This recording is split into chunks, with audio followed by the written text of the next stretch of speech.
just tell us, when you get home pressure, you might take off Braden Fletcher, Yeah, those guys, how that can be leveraged? I just think the answer to it is like getting into practice and watching how everything unfolds in terms of who we put with who, and like we mix it up. So it's not like we don't try to neglect one thing, because something could organically like happen in terms of matchups as we play bigger and we play smaller. Obviously, given another ball handler in there that can break the defense down, I think that's the area where that could really help us. But they seem like TKR's passing out of the short roll is an issue. Just having another big there, how does that open things up? Yeah, it keeps that guy at home.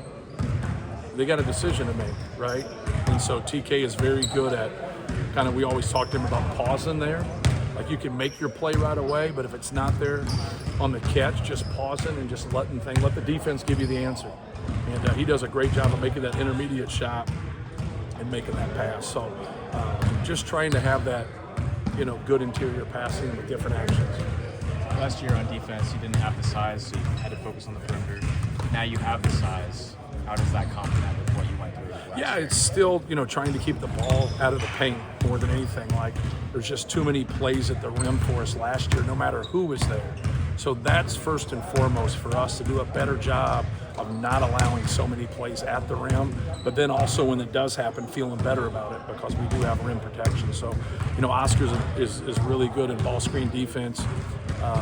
Daniel is very good at protecting the rim, and they both can do the other part also, which is good, but that's going to be great for us, because, having one of those guys in the game at all times, gives us that rim protection more than anything. But I still think the most important thing is keeping the ball out of the paint and not letting it get there so much. When there's such a high volume of play at the rim, whether you're not boxing out or you're not containing the dribble or you're allowing the ball into the post on a pass, like, it just gets to be too much.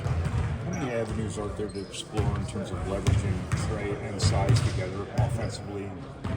How those guys can coexist and make better? It just depends. Like, are you playing out a ball screen action? Like today, you saw a lot of that in the short roll, and it really gets leveraged because it puts that big and a quick, spot where they're playing 2-on-1, but the rim's involved. So the rim's involved with the 7-footer, and now you're stuck there.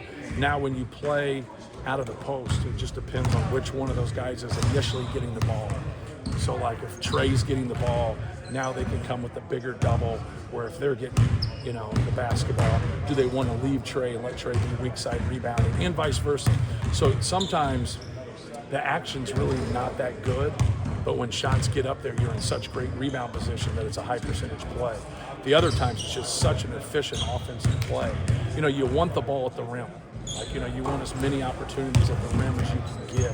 A lot of guys away from the rim, 8 to 10 feet, are not very good. Trey Kaufman's really good from 8 to 10 feet, 10 to 12 feet. He's very good at maneuvering in those areas. So he will get more opportunities in that area. It doesn't mean that he doesn't play in the low post, because he will.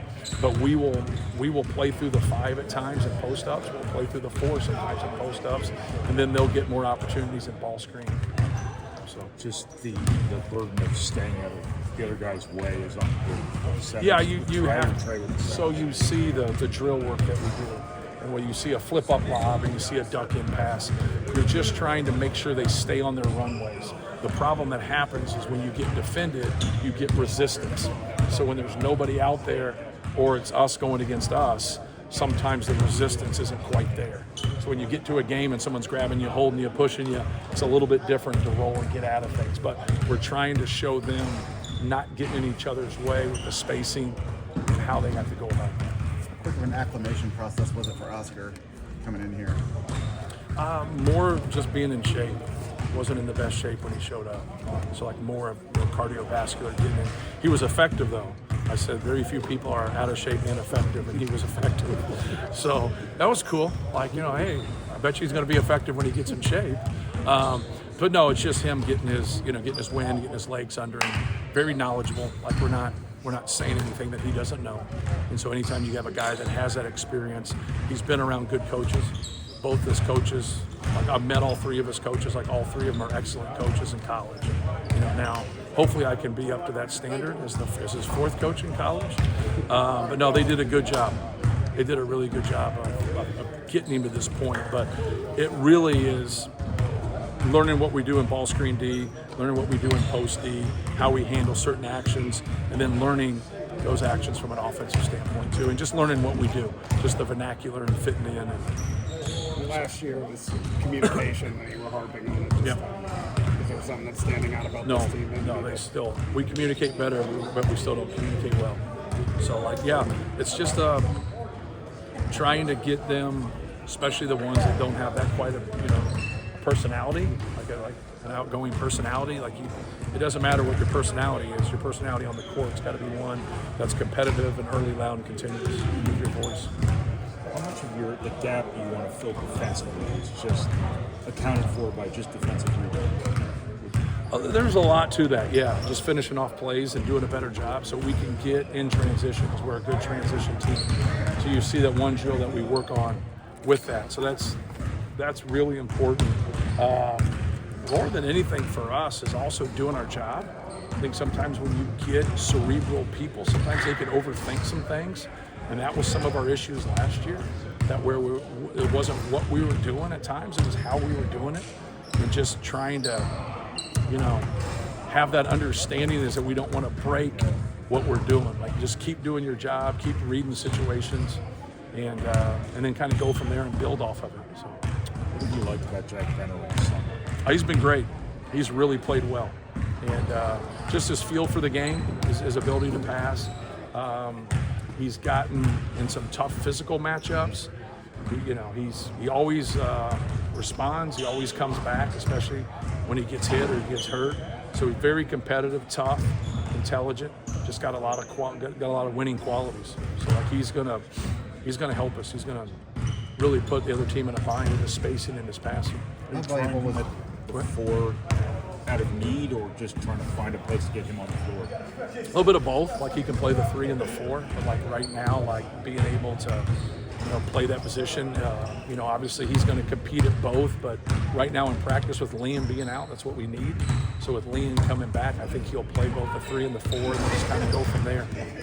Daniel's international experience to get back in the flow of playing games. Right. How valuable is that to come back now? And it's not going to be the first game when you go out there and have your first exhibition. Yeah, I thought it was great for him. Just to get out there and build confidence. Physically, just having that trust after you have an injury like that and have a surgery like that. Trust is hard to kind of obtain, from a physical standpoint. So just getting out there and getting hit and getting a real live game. So he's been great. But I thought that experience, just like the summer before, they're real confidence boosters. They really help you. You're playing against the best players in the world at your age. To have a nucleus of seniors like Braden and Fletch, just to have already integrated new people into the team, do they get better at doing that? Yeah, third, they get, when you first start, you're the ones that's, getting in the mix, but then when you start every game as a true freshman, now trying to help the guys the next year, and then, you get a high experience of understanding when people know things versus when people don't know things. And that's the one thing. Fletch is very talkative, and he really helps in that regard. TK and Braden really know what they're doing, but it's trying to get them not to always talk about things after the fact, try to get ahead of issues so they don't happen, and just trying to get them to communicate to the best of their ability because they're knowledgeable and they understand. With the House settlement being implemented now, do you feel like there's good clarity around revenue sharing, NIL, third-party NIL? No, not necessarily. You just want to see how it's going to unfold. Not everybody is in that system. Most everybody's in that system. So, how does that... The one major question is, what does the role of the collective? We really felt that this was moving towards the collective being out of the equation, but I don't think that's 100% been answered yet. And we'll just kind of see how things unfold, because we're going to go through the revenue sharing and then have name, image, and likeness on top of it. And you can't promise name, image, and likeness. So it's got to be the real. And we've talked about it before of name, image, and likeness 2 years ago being 13% of their money, and the collective being 87%, but yet it's called name, image, and likeness. It wasn't name, image, it was the collective. And we've had real name, image, and likeness guys because we've had multiple All-Americans. So how many people have had 3 All-Americans in Trey, Braden, and Zach in this space, right? So those guys have made money, with name, image, and likeness. But we'll see. Obviously there's a company that's going to be able to do that. But the real question, in my opinion, even though I want to see that also, is how they handle that. Is that collective still in play? Because we were under the impression that we were trying to work towards where that wasn't. And now I think there's some uncertainty there. There is some uncertainty there. But hopefully time answers that. Where has Jabari taken steps this offseason? Yeah, I think just being comfortable with what we're doing. Like when coaches speak and coaches talk, going from your freshman year to your sophomore year to where you're not processing as much, you're playing. Like it's hard to really compete and play at a high level when you're not confident that you're doing the right thing. And most freshmen are in that mold. That's why you see the biggest jump from your freshman year to your sophomore year. You're like, well, now I know what I'm doing. I'm just playing. I'm just competing. So I think that's the area that's made it easier for him. But I think it's made that easier for any freshman working into their sophomore year.